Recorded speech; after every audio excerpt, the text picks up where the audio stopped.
to News and Views with myself, Salalo Makwidiri. We turn now to a major legal challenge that's currently unfolding in Pretoria. Human rights lawyer Ziyaad Patel and others have taken the government to court, accusing it of failing to act on allegations. I think not allegations anymore. We all know it's the truth. That South African citizens are illegally serving in the Israeli Defense Force, fighting in Gaza despite South African law prohibiting foreign military service without approval, being part and parcel of this genocide that we've been seeing unfolding for 2 to 3 years now. The case argues that such participation violates the Regulation of Foreign Military Assistance Act and undermines South Africa's standing as a champion of international justice and compromises national and global accountability. And joining us now is Ziyaad Patel to help us unpack some of the legal issues, the moral stakes, and what this case could mean for South Africa's international reputation and for our domestic laws. Ziyaad, thank you so much for joining us. Always a pleasure having you on air. Really, really appreciate it. Assalamu alaikum and shukran for having me on your interview and on your show. Indeed, this is a milestone that we have reached. I think it's a culmination of many years of hard work in developing a comprehensive record of the crimes that are being committed against our Palestinian people in Gaza and in occupied Palestine, as well as in the Middle East region. It's a well-known fact that South African nationals and citizens have been serving unlawfully in the Israeli Defense Forces since on or about the period 2008-2009, when the first war in Gaza happened under the auspices of Operation Cast Lead. And already then, Israel was implicated, and actually not even just implicated, but those allegations were prima facie shown to be true, that Israel was perpetrating war crimes in the use or indiscriminate use of force, indiscriminate targeting and indistinction of military targets to civilian population. And a comprehensive criminal complaint was lodged, which was known as the Gaza docket in South Africa, and I was one of the attorneys that was very involved in the submissions made. More especially, I also represented Comrade Ronnie Casserols and former Minister of Intelligence, where we made a comprehensive submission in relation to Israel's belligerent occupation of the Palestinian territories, apartheid practices, and settler colonialism. We've seen the same kind of impunity happen when Khadija Davids, a citizen of South Africa, was aboard the Mavi Marmara vessel in 2010. To break the siege of Gaza. And, that ship was then redirected to the port of Ashdod. The humanitarian aid was confiscated, in fact, pirated, and Khadija was assaulted together with many other activists. At least 10 people were martyred on that mission. So Israel's impunity has continued unabated. This carried on to 2014, it's carried on to 2021, and as more especially as what we are witnessing and what we have witnessed recently in the ongoing genocide. I think so the record was being built, and all through this time we've had South African nationals and citizens going to serve unlawfully in the IDF, clearly violating the laws of this country, clearly violating the Regulation of Foreign Military Assistance Act, which is still the act that is enforced in this country. There is another act that is on our statute books. It's called the Prohibition of Mercenary Activities. However, that act has not yet been enforced due to regulations still to be provided or regularized. So the act on our statute books that we must utilize in terms of our legal framework is the Regulation of Foreign Military Assistance Act.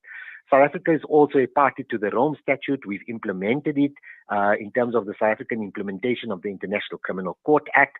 And we also have anti-terrorism laws known as the Protection of Constitutional Democracy Against Terrorism and Related Activities. It is well known that Israel is an exporter of global state terrorism. Israel took accountability for the pager attack in Lebanon. That is nothing less than terrorism when it's inflicted on a civilian population. And Israel's actions fall squarely within the definition of terrorism and terror-related activities. And this is strictly prohibited in the Regulation of Foreign Military Assistance Act, as well as mercenary activities. I've previously spoken at length about whether someone is able to go and serve in a foreign army or not, like the IDF. they can certainly do so, but there's a procedure that needs to be followed. And that procedure means that you need to gain authorization, you need to seek authorization, and there must be an approval that must be granted.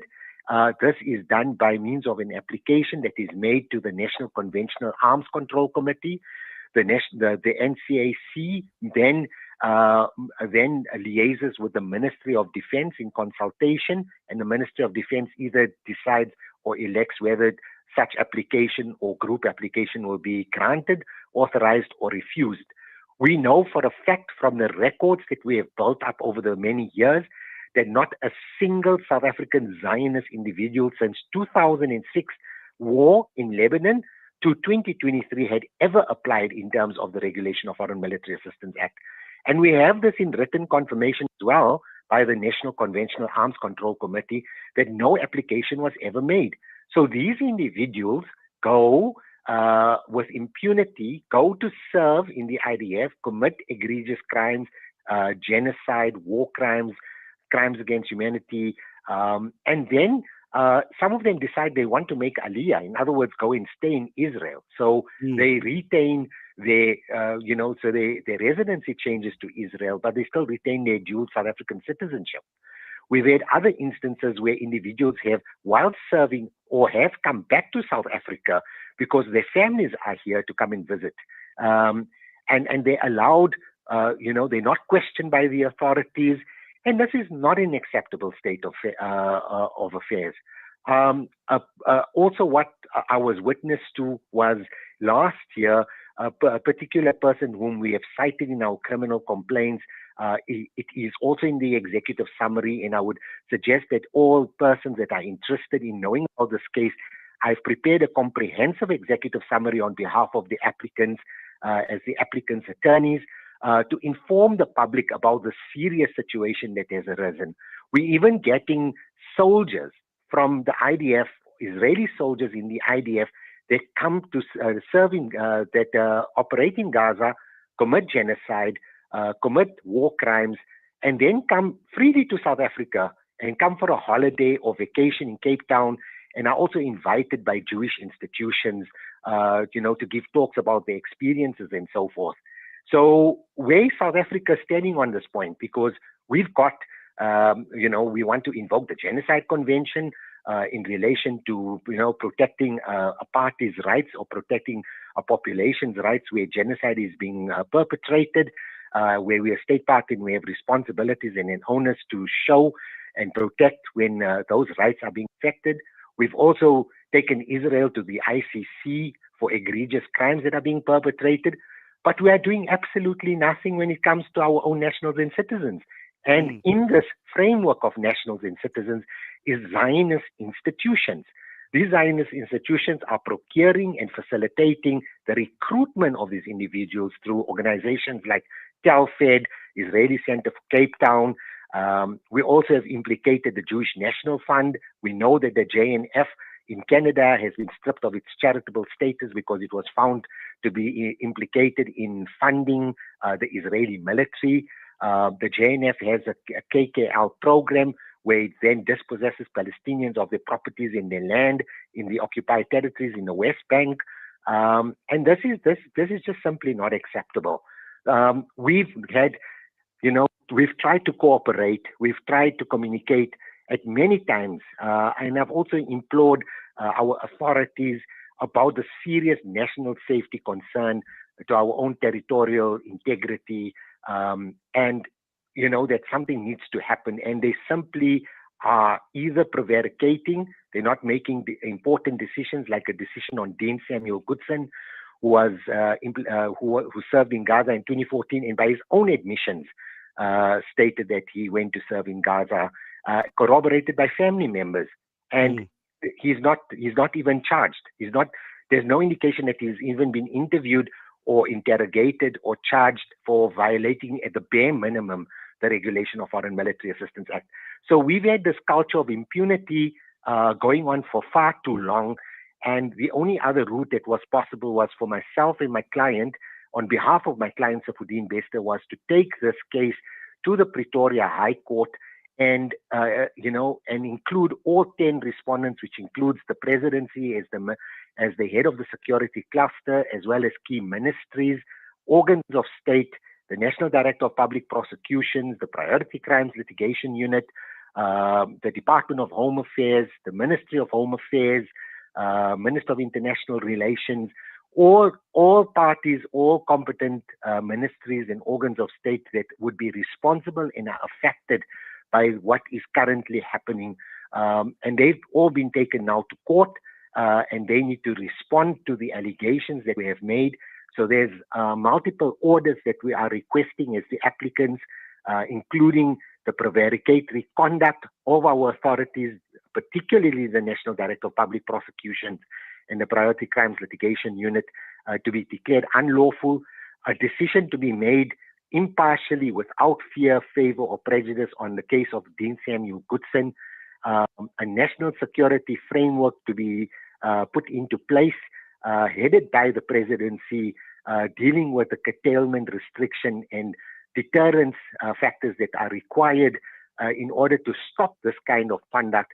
And all of this must be reported to the court within 2 months of granting such order. So it is far-reaching with great ramifications. At this juncture, all 10 respondents are represented by the State Attorney's Office. They've filed a notice of intention to oppose. They have requested an additional time in order to meet and convene in order to frame their answering affidavit or opposition to our application. That is in the process at the moment. We've taken a decision to release this into the media and into the public domain because of the huge public interest behind this case. And I would reiterate that there's an executive summary that media outlets like yourself can utilize, solidarity movements can utilize. The information is comprehensive, it's substantive, to develop your own strategies and your own advocacy plans in order to place the most amount of pressure on the South African government and on our authorities to start doing what they are mandated to do and what is within their legislative scope and authority to fulfill their constitutional mandate in dealing with this serious issue. Because we've also got these individuals, like I've mentioned before, are highly trained. There's an individual by the name of Aaron Bayhak. He's implicated, and he was discovered in a Yunus Tarawi interview, Palestinian journalist who did a superb job in geolocating this unit that moved from one area to another area, very close to hospitals where there was sniping happening. Innocent Palestinians were in the crossfire. Within 1.2 kilometers, the sniping unit was killing off Palestinians just like that, completely inhumane. A girl was killed. There was a young girl that was martyred. There were young Palestinians martyred. Doctors were, there was medical personnel that were affected, and they had moved from one place to another in terms of this geolocation. And one of the leaders, by the name of Daniel Raab, he was interviewed, and he said that each team consisting of 2 members were responsible for 5 kills. And this was all done under, really inhumane circumstances. So if Palestinians were within a certain range, if they were of adult military age, they did not even know there was a sniping unit in the area. They were considered a target and they were killed. I mean, that's terrorism. It's squarely terrorism, in distinction of military targets, not knowing who's a civilian, who's a combatant, and simply killing innocent civilians. And this is carried on, and we've seen the sniping attacks, which is not acceptable. Of that unit, there was a person by the name of Aaron Bayhak, which we believe we have substantial evidence that we've provided to the authorities. And to date, we haven't received any response as to where's the status of the investigation, or how far they have done, or what have they done in order to really take the remedial measures that are necessary. So hence, we are taking the authorities, we're taking the South African government to court, and we want a proper strategy framework to be put in place so that we stop this kind of conduct.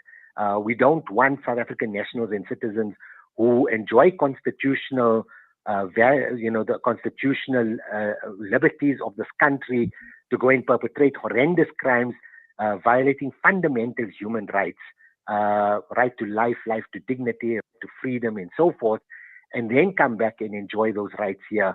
That for us as the applicants is not acceptable. We want accountability. The culture of impunity has gone on for far too long.